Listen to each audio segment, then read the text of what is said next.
Is the time now for the West, for other NATO allies to change our approach? China's not going to defend Europe. China's not going to fend off the Russians. And I think, frankly, the president after Venezuela thinks that he's on a roll. How much of Trump's foreign policy is attached to Trump's personality? Or are we moving into a completely new area of foreign policy? Hello and welcome to One Decision. I'm your host, Kate McCann, and I'm joined by One Decision co-host, Sir Richard Dearlove. Hi, Richard. Hi, Kate. Nice to be on the podcast again. Well, it's good to see you. And we are really lucky today because in a world which is fraught with so many different foreign policy strings to pull at, we are joined by Richard Fontaine, who is a foreign policy analyst, currently serves as the Trilateral Commission's Executive Director, as well as the Chief Executive of the Center for a New American Security. Richard, welcome to the program. Thanks for having me. It's good to be here. Well, it's great to have you, especially after the last couple of weeks. And I feel like that's really where we need to start. Given everything that's happened, and maybe we're starting to see the dust settle a little bit, where do you think America's reputation stands right now in terms of its place in the world? Well, it's certainly been a big kickoff to the new year for sure. If you look at the Maduro operation in Venezuela, at least some of the rhetoric around Iran, the president's speech at Davos, and some of the menacing talk about Greenland and on and on. I think the result of all of this has been to leave the world scratching its head about what the United States will do next. A lot of unpredictability. A lot of thinking that the United States might actually do what was previously unthinkable. For example, capturing the president of Venezuela and having him go to bed that night in a courtroom in New York City. Or, at least a week or so ago, the talk was maybe even using force to seize Greenland. And so countries are trying to make sense of where the United States is going. And they're also trying to protect themselves both security-wise and economically, and looking for other relationships so as to better insulate themselves against what the United States might do. These direct interventions, like coming in behind the Israelis with the bombing in Iran, of the nuclear facility, and Venezuela to an extent, those are evidence of his direction of travel. How do you read his mood when it comes to intervention in Iran? Because he seemed to get the ball rolling towards America stepping in to help, tens of thousands of people who have been out on the streets, who are being killed. We can't verify the numbers because we can't report from inside Iran, or it's very difficult to. But then he pulled back. But now he seems to be warming up again. How do you read his mood when it comes to Iran right now? I think the president was very close to using military force in Iran at the height of the protests.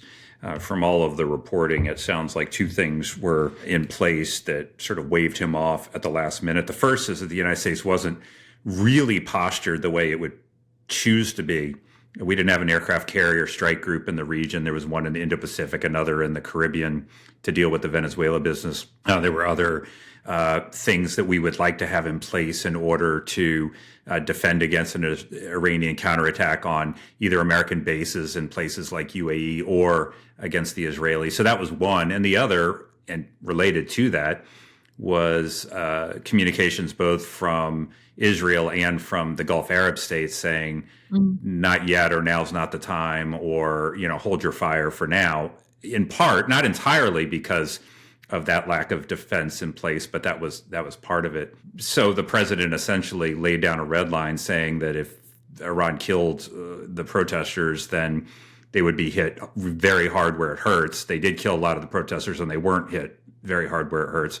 That said, since that statement, there's been a large amount of U.S. force posture, or force structure that has been congregating in the region. And so today or very soon, there will be that aircraft carrier strike group will arrive. There are some defensive equipment and personnel that are coming from the United States to the region. Sometime in the near future, there will be more military options available to the president than were available at the height of the protest. The question is, to what end? What's the objective? I mean, if there was a window, it may have closed for some sort of intervention. And it is hard at this point to say what one might actually achieve through a military strike if the goal is to weaken the regime's hold on the population itself. There are reports coming out of Iran of a new massacre of a demonstrator. I mean, the details aren't precise. So we've got that on the one hand. And certainly my impression is that the Israelis are actually expecting an American intervention at some point in the coming weeks. So, I mean, I don't think this problem has gone away. And I think it's quite easy to see a move which will knock the regime over. But then, your question, what happens next, is going to be rather chaotic inside Iran, if that is the case. But I think my guess would be that we're on the cusp of the fall of the regime in Iran. I would like to think that, but I would put the odds likelier than not that the regime survives 2026. We'll see. I also think, to your point, that it's likelier than not that the United States uses military force here in the not so distant future against Iran. And there's a variety of options available to the United States. It could go after the kind of short and medium range rockets that weren't taken out by Israel during the 12-day war. It could go after command and control and communications facilities. It could go after political leadership. But again, you can bomb places, but it's hard to know what objective that actually meets, what that actually achieves. If ultimately your goal is to topple the regime, we've seen that it's pretty hard to do that just through bombing anyone. And this regime, of course, has been around since 1979 through thick and thin. So it's a big unknown at this point. And what's motivating Trump to want to get involved here? Because there's no guarantee that what would come after would be stable or in many ways better. Well, it probably would be better for lots of people in their eyes, but there's no guarantee of it.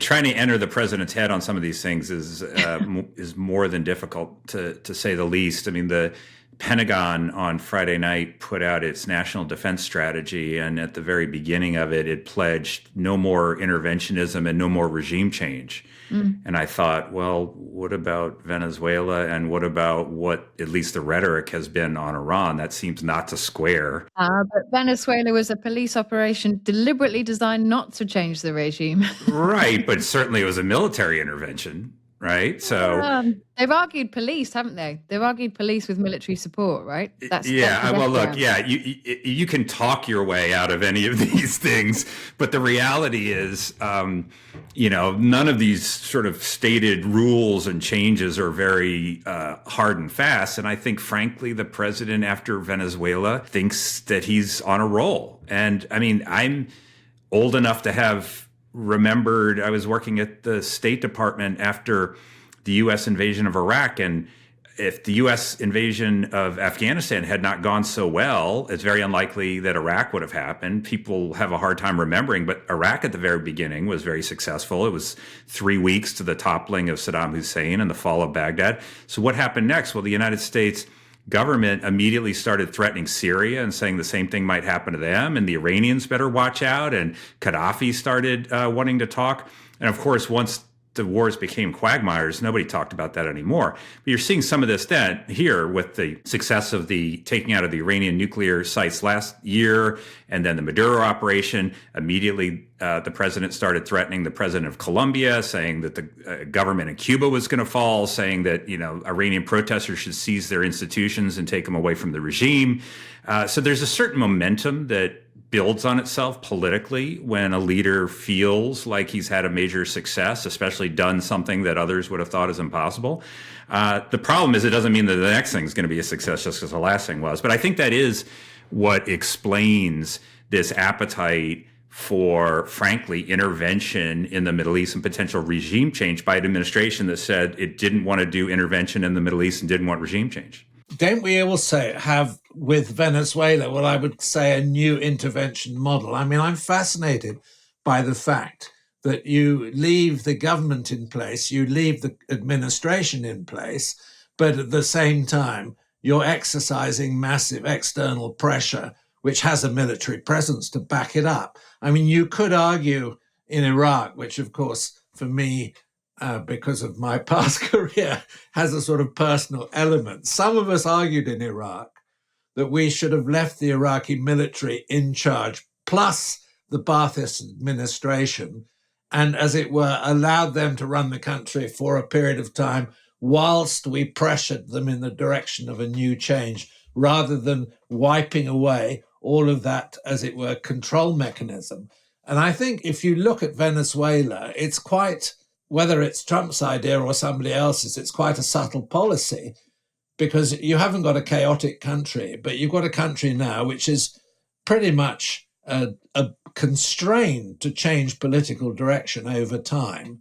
And I mean, you could make a similar argument in relation to Iran if there's an Iranian intervention which takes out the supreme leader. Yeah, it's a incredibly, I guess, interesting new model, to your point, because, of course, in Iraq, the combination of disbanding the Iraqi army and deep de-Baathification turned out to be catastrophic for everything that we sought to achieve, and catastrophic for the Iraqi people, of course. And we're still dealing with the reverberations of those decisions very early on. So whatever a better policy would look like, it had to be different than what we actually did. The Venezuela model is something of an experiment for sure, where you change literally one person and try to work through all the others.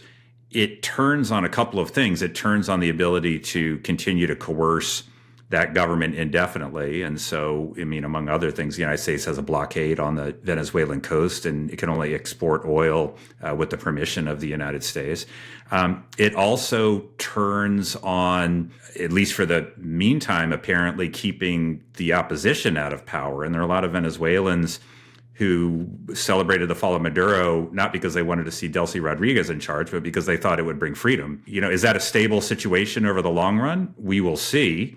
And then the third thing is, instead of getting rid of all the Chavistas kind of a la Iraq and trying to replace them with democratically minded officials in Venezuela, the U.S. is working through the existing government, but a lot of those folks are criminals.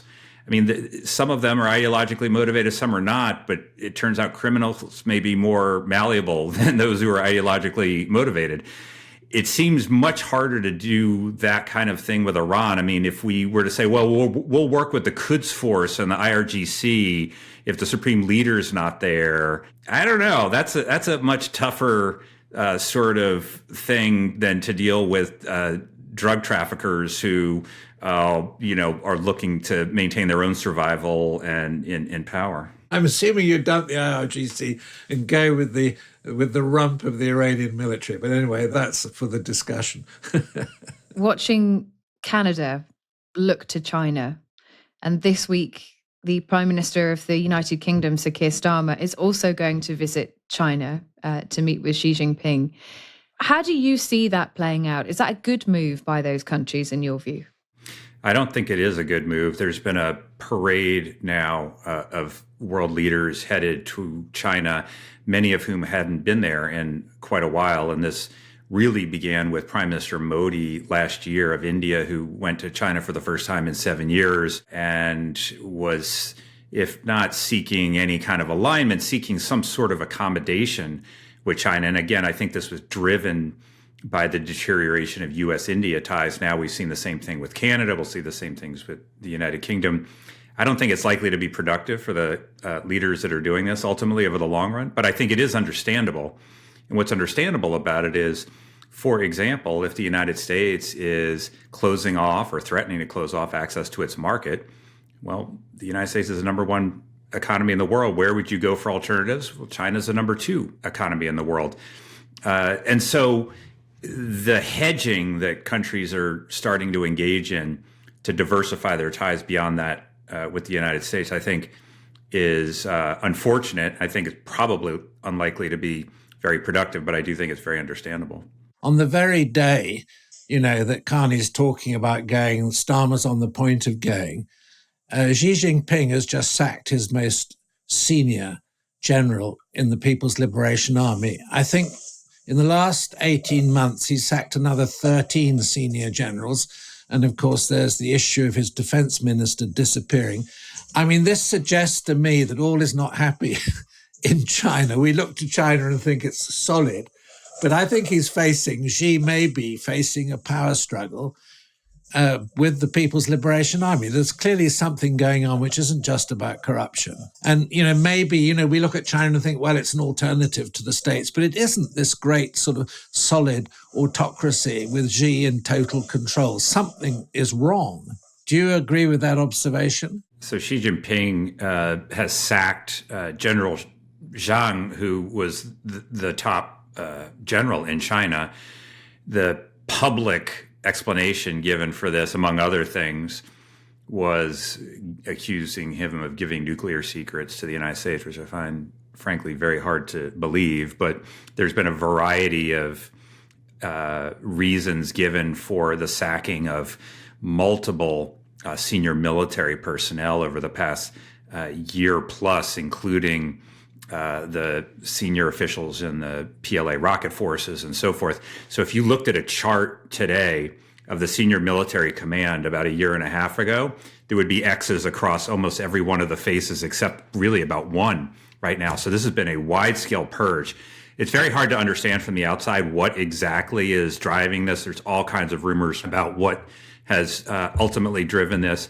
But I think we could at least conclude that Xi is continuing to consolidate his own position within the government and within the power structure and eliminating any alternatives or even potentially remote threats to that position. I think there's potentially broader implications for this because those who are looking at, for example, China interested in at some point making a military move on Taiwan or something like this, clearing out your top military command would not normally be prelude to some sort of major military operation. So if they are thinking that way, does that put more time on the clock for that kind of thing?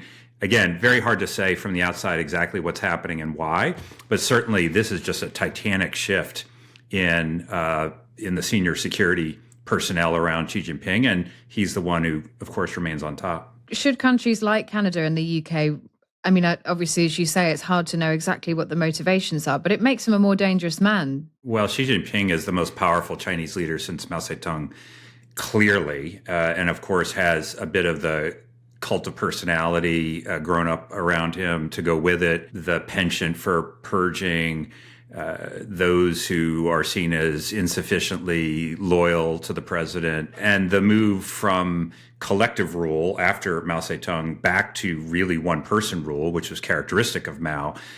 But one of the reasons why China moved away from one-man rule to collective rule under Deng Xiaoping was because of some of the terrible things that happened under Mao. The Great Leap Forward and the Cultural Revolution are eras that most Chinese are not eager to kind of replicate.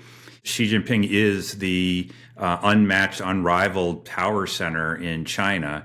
It does lead to another challenge, which is if you're not talking to Xi himself, it's hard to know what messages are getting through and who the interlocutors are and so forth. And so you see a much bigger emphasis than would normally be the case on direct communications with Xi Jinping himself. That may well be behind the decision of the UK Prime Minister to travel out there, as you say. It's a break from where we have been over the last couple of years. Where would you say China's mindset is currently in terms of opening up new trade routes, working with new partners, allying itself with nations around the world, which perhaps it hasn't been able to do so for 10, 15 years? Is it minded to think about doing that?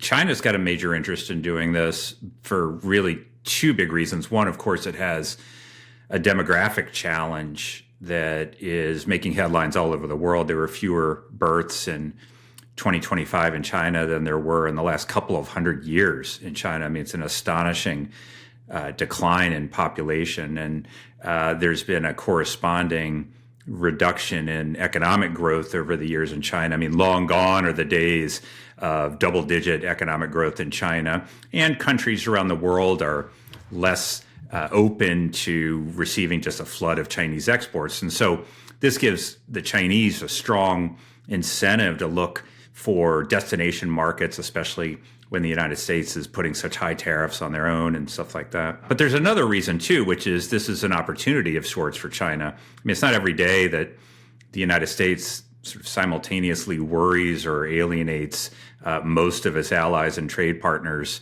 and that they are then looking for alternatives. China would like to be that alternative to some degree. Now, I think that's unlikely to actually work out for China. They've squandered many similar opportunities in the past, but that's the opportunity I think they see.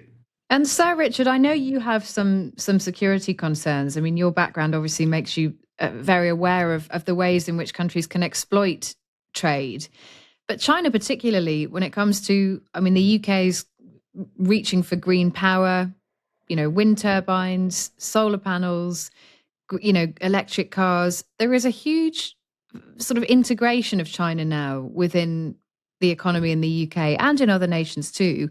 Are you still very worried about the security implications of that? I think China are very good at creating dependencies. Their dependencies are designed, as it were, to knock other people out of the market. And I think there are aspects of the dependencies which have a serious national security implication, particularly in areas like telecommunications, computer chips. There are just many of the areas which are strategic and crucial for us in national security terms.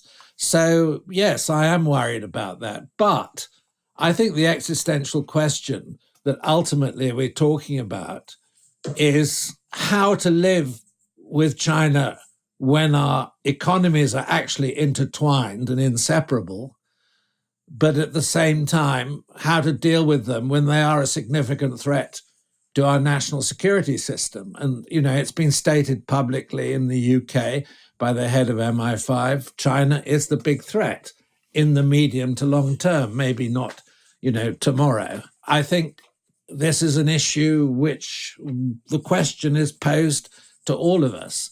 And of course, it's blurred because you have, Trump's behavior producing a benefit for China, which they're very able to exploit at the moment. So, I'd be very interested to hear what Richard thinks along those lines, particularly the question of how we manage China in the medium to long term. Ultimately, what we're talking about is a new security system which replaces Pax Americana. Well, yes, on the economic side of things, I think it's important to distinguish between the elements of the economic relationships with China that do carry national security risk from all the others. And I think it's probably actually a minority of areas that do carry national security risk, but there are some. There are things that we wish China not to receive that we might export, for example, high-end semiconductors that it might use for reasons that clash with our own national interests, or things we wish not to be dependent on China for, pharmaceutical precursors, critical minerals, other things, because of the possibility that those would be used coercively against our own economies. Or areas that in technology, for example, that could be the subject of compromise, telecommunications, equipment manufactured by China. So what do you do in those areas? Well, it seems to me that the answer is to trade less with China in those areas and trade more with our partners and allies in those areas. That seems pretty straightforward, except, of course, that's not what we're doing at all. We're trying to trade less, I guess, with everybody in the world by putting simultaneous tariffs on the entire world. But that would be an answer. And then the areas where there is not identifiable national security risk, I think that could continue to be the substance of an economic relationship with China over the longer run. So in that sense, I think that what to do is relatively straightforward, with the small exception of it's not what we are doing today.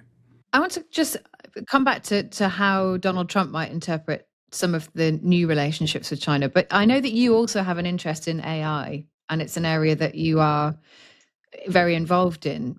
Where is China in terms of its advancement in AI? Because we often talk on this podcast about, the use of drone technology and AI when it comes to conflict in Ukraine. But where's China in that market right now? There's probably around 5 frontier AI models, or most advanced AI models that are out right now. All 5 of those are made in the United States by U.S. companies.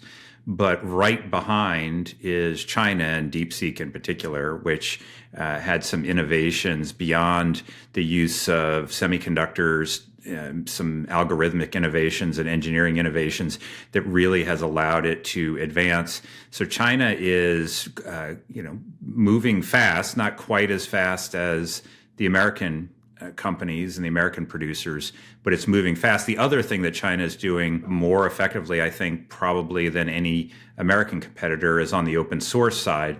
And so it's open sourced its AI, or one and more of its AI models, which allows that to be an AI model of choice for use by many people around the world, as opposed to proprietary models that are on offer by the United States. So it's very much a competition. It's very much a race.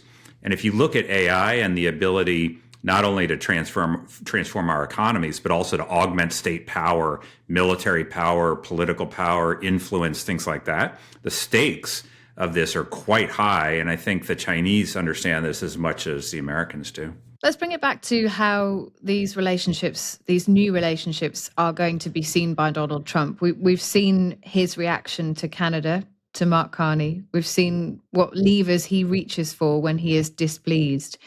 But if it's not just Canada, if it's also the UK, if it's also other, allies, where does this leave America? What do you think Trump's reaction is going to be? It's interesting because the initial instinct is to interpret Trump's displeasure with Prime Minister Carney's China dealings as displeasure with the China dealings. But it's not clear to me that that's the displeasure, because last week, when asked about a possible deal between Canada and China, Trump said, yeah, that's what he should be doing. Canada should be going for that. That's what we would do too. And then he's come out and said, no, there'll be this gigantic tariff on Canada if they strike a trade deal with China. So what's the difference between a week ago and now? Well, the difference is not the dealings with China. The difference is the Davos speech that Mark Carney gave. And I think Trump saw that as a slight against him. And as we know, the president of the United States doesn't deal well and doesn't respond well to perceived slights, and instead responds often with some sort of aggressive move. So I think the difference, the response, the Trump response actually does extend more from things like that than the pattern of hedging and the pattern of dealing with China that one might see, that most other folks would think is by far the more important element in all of this. In terms of, my conversation with my friends in the States, many of whom are quite well placed, how much of this is an aberration? How much of Trump's foreign policy is attached to Trump's personality? Or are we moving into a completely new area of foreign policy, which, as it were, is going to be irreversible? I mean, obviously, some of what's happening will remain in place. But there seems to me now an extremism in some of Trump's behavior and activity, which is causing perhaps a revulsion which isn't expressed politically in the United States. And, he may well be seen as an aberration, and we'll have a reversion, not to where we were before, but a reversion towards, let's say, a more, what I would describe as a more normal American foreign policy. And I mean, this applies to China, it applies to Greenland, it applies to Europe, it applies to NATO, it applies to Russia, it applies in so many areas. Yeah, so I travel quite a bit internationally, and one of the top questions that I will hear from foreign officials is how much about what's going on today is about Donald Trump and how much is about America? And I think that gets to the heart of your question. And I think it's a mix. If you look at some of the departures that President Trump has made from what one might say is kind of traditional American foreign policy, I think there's a number that are likely to stay. So his skepticism of free trade, for example. If Joe Biden had been president, I don't think he would have put in place all of the tariffs that Donald Trump put in place in his first term, but he didn't take any of them off when he had the chance to. There's deep skepticism of trade and globalization as a whole in a way that there wasn't before. The same thing is true when it comes to illegal immigration in particular, and to some degree immigration more broadly. Great skepticism of long wars and U.S.